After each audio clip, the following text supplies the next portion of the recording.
Good evening, sir. Sir, there are times when I think a lot and I feel caged in my own mind.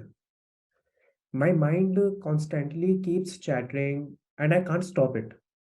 So, sir, my question is how to stop the mind's chatter? Thank you, sir. The mind chatters only about little and inconsequential things. Huh?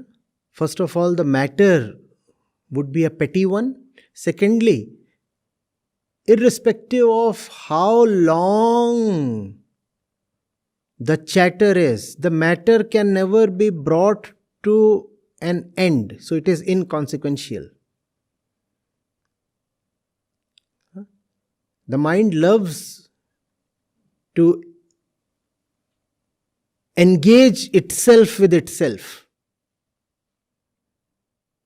The mind loves to roll in its own stuff.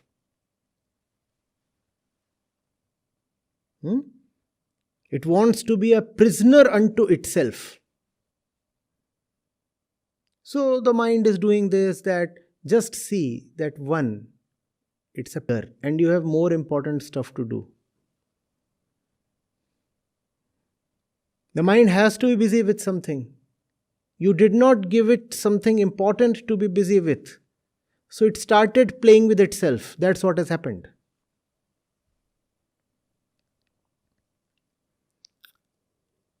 The mind is a monkey. It needs something to play with. You gave it nothing. It started playing with its own body. Now it has its tail in its mouth.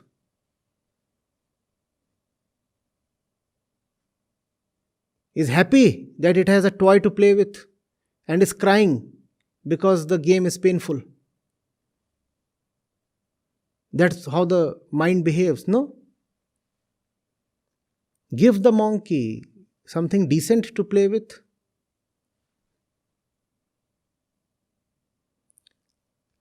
Is your life settled? Have you reached your end? Have you realized your purpose? Are you at the end of your journey? The mind is the instrument that helps you along your way. If the car has not yet reached its destination, why is it revving so much on neutral? The mind, talking to itself, is like a car accelerating on neutral. What does that do? That takes the car nowhere, only heats up the engine and burns the fuel.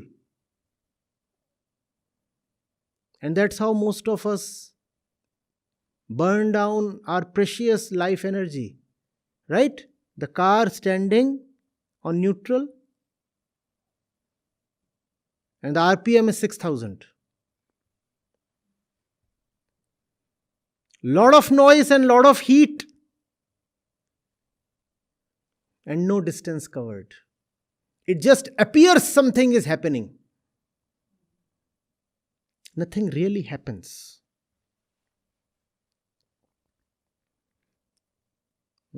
But the car is built to travel. So just change the gear and give it a destination. And all the internal chatter will just stop. In neutral, even at 6,000 RPM, it was going nowhere. Pull the right gear and drive it wisely. And even at 2000 RPM, it will take you places. The mind will not be overworked and will still deliver useful results. But when you are talking to yourself, that Atma Samvad, that internal chit chat, that continuous conversation with the mirror,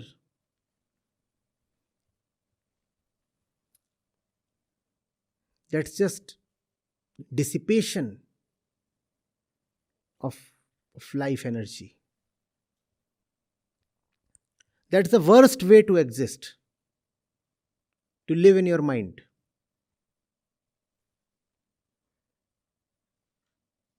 What's the most dangerous place to live in? The mind. Horrible is the condition of those who live in their minds. And the only way to get out of your mind is by giving the mind a purpose. Nothing else will work. That's a law. All laws apply to Prakriti, nature, right?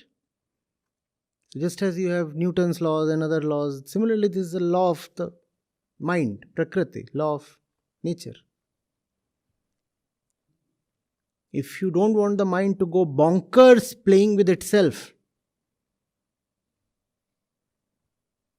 then give it a task. And don't let the mind ever run out of tasks. The mind is just energy. You do not give it a purpose solemn enough, the energy will become destructive. Just keep the mind constructively involved with something proper and purposeful. And that will require honesty. We are lazy people, right? If the mind is to be given a proper purpose, the mind will work. But the limbs too will have to work. The mind cannot just work on its own without hands and eyes and nose and legs working. And we don't want that to happen. So we slouch on the couch, doing nothing. And only the mind is working. No.